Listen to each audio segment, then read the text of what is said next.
우주에서 가장 끔찍한 결말이 뭔지 알아? 블랙홀에 빨려 들어가는 게 아니야. 감마선 폭격을 맞는 것도 아니고 아무 일도 일어나지 않는 거야. 폭발도 없고 파멸도 없어. 그저 모든 것이 멈추는 거지. 모든 별이 꺼지고 모든 블랙홀이 증발하고 모든 원자가 정지하는 거야. 우주 전체가 무한히 거대한 차가운 비석이 되는 거지. 빛도 없고 열도 없고 소리도 없고 과거도 없고 미래도 없어. 영원한 현재만이 남는 거야. 그리고 이 현재는 절대적인 허무지. 이 결말을 여력학적 종말이라고 해. 이건 공상이 아니야. 물리학자들이 가장 엄격한 수학으로 계산해낸 우주의 궁극적인 운명이지. 더 절망적인 건 이것을 막을 방법이 전혀 없다는 거야. 인류가 가장 발전된 기술을 개발해도 은하계를 통째로 차지해도 1조 년을 살아도 결국 이 결말을 피할 수 없다는 거지. 왜냐하면 여력학적 종말은 외부의 위협이 아니라 우주 자체의 설계 결함이기 때문이야. 마치 기름이 없는 자동차처럼 언젠가는 멈추게 되진. 자, 그럼 질문이야. 우주는 이런 결함이 있는 걸까? 누가 이 필멸의 결말을 설계한 걸까? 먼저 질문 하나 할게. 생각해본 적 있어? 뜨거운 물은 왜 식을까? 차가운 물은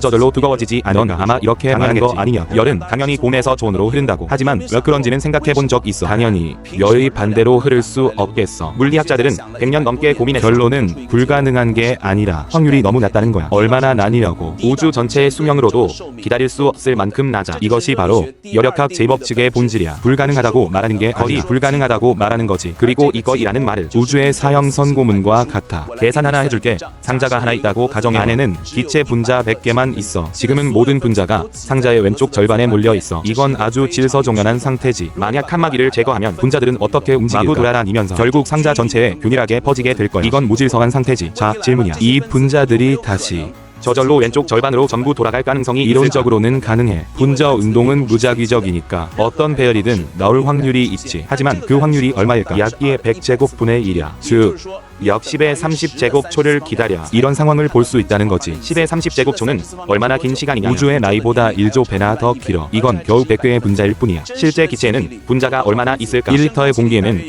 약 10의 12제곱개의 분자가 있어. 만약 1리터의 공기가 저절로 방 한쪽 구석으로 모이게 하려면 기다려야 하는 시간은 어떤 숫자로도 표현할 수 없을 만큼 길어. 이것이 바로 네가 절대 볼 수 없는 이유. 흩어진 카드들이 저절로 정렬되거나 깨진 꽃병이 저절로 복원되거나 식은 커피가 저절로 뜨거워지는 것을 물리 법칙이 금지하는 게 아니라 확률이 금지하는 거지. 이제 이 논리를 우주 규모로 확장해보자. 우주가 탄생했을 때는 극도로 뜨겁고 밀도가 높은 상태였어. 모든 에너지가 한 점에 모여 있었지. 이것이 우주의 엔트로피가 가장 낮은 순간이었어. 그리고 빅뱅이 일어났고 에너지가 퍼져나가기 시작했어. 온도가 내려가고 물질이 형성되기 시작했지. 별이 탄생하고 행성이 형성되고 생명이 나타났어. 하지만 이 모든 과정이 우주의 질서를 소모하는 거야. 모든 핵융합을, 모든 열 전달을, 모든 화학 반응을 우주의 혼란을 증가시킵니다. 우주는 녹는 얼음과 같습니다. 녹는 동안 얼음은 물이 될 수 있고 다양한 모양으로 조각될 수 있으며 생명을 품을 수도 있습니다. 하지만 녹는 것은 되돌릴 수 없습니다. 얼음이 전부 물이 되면 다시는 저절로 얼지 않습니다. 그렇다면 우주라는 얼음은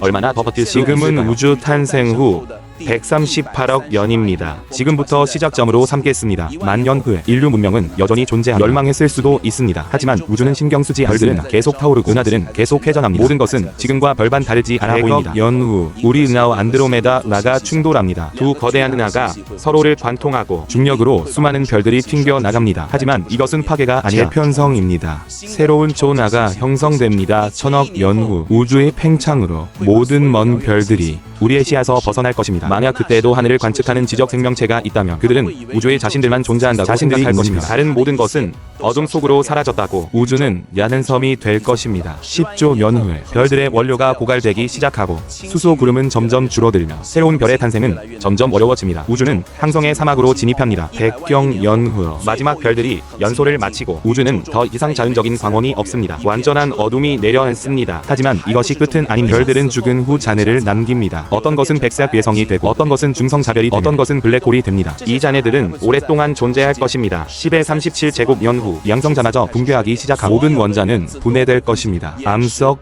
금속, 모든 고체 물질은 기본 입자의 수프가 될 것입니다. 존재했던 모든 흔적이 지워질 것입니다. 10의 67제곱년 후 2025년 최신 연구에 따르면 백색 외성과 중성자별은 호킹 복사와 유사한 메커니즘으로 증발하여 사라집니다. 이는 과학자들이 예상했던 것보다 훨씬 빠릅니다. 10의 100제곱년 후 가장 큰 블랙홀마저 증발을 완료합니다. 우주에는 광자만이 남습니다. 전자, 영전자, 그리고 수많은 중성미자만이 끝없는 허공을 떠다닙니다. 서로의 거리는 점점 멀어집니다. 그리고 그 후에는 아무 일도 일어나지 않습니다. 온도는 절대 영도에 무한히 가까워지고 모든 입자는 움직임을 멈춥니다. 시간은 의미를 잃습니다. 왜냐하면 시간을 측정할 사건이 없기 때문입니다. 마치 화면이 항상 같은 이미지만 보여주는 것처럼 정지된 사진인지 멈춘 비디오인지 판단할 수 없습니다. 이것이 여력학적 종말입니다. 격렬한 죽음이 아니라 조용한 소멸입니다. 여기까지 들으셨다면 아마 이런 질문을 하실 겁니다. 이 운명에서 벗어날 가능성이 있을까요? 과학자들도 같은 질문을 하고 있습니다. 몇 가지 가능성을 제시했습니다. 첫 번째는 우주가 닫힌 개가 아닐 가능성입니다. 여력학 재류 법칙은 닫힌 개의 엔트로피가 증가한다고 말합니다. 하지만 우주가 닫힌 개가 아니라면 평행 우주가 존재하고 다른 우주에서 에너지가 흘러들어 온다면 엔트로피 증가 법칙은 적용되지 않을 것이지만 현재까지 평행 우주의 존재를 증명하는 증거는 없습니다. 두 번째는 중력이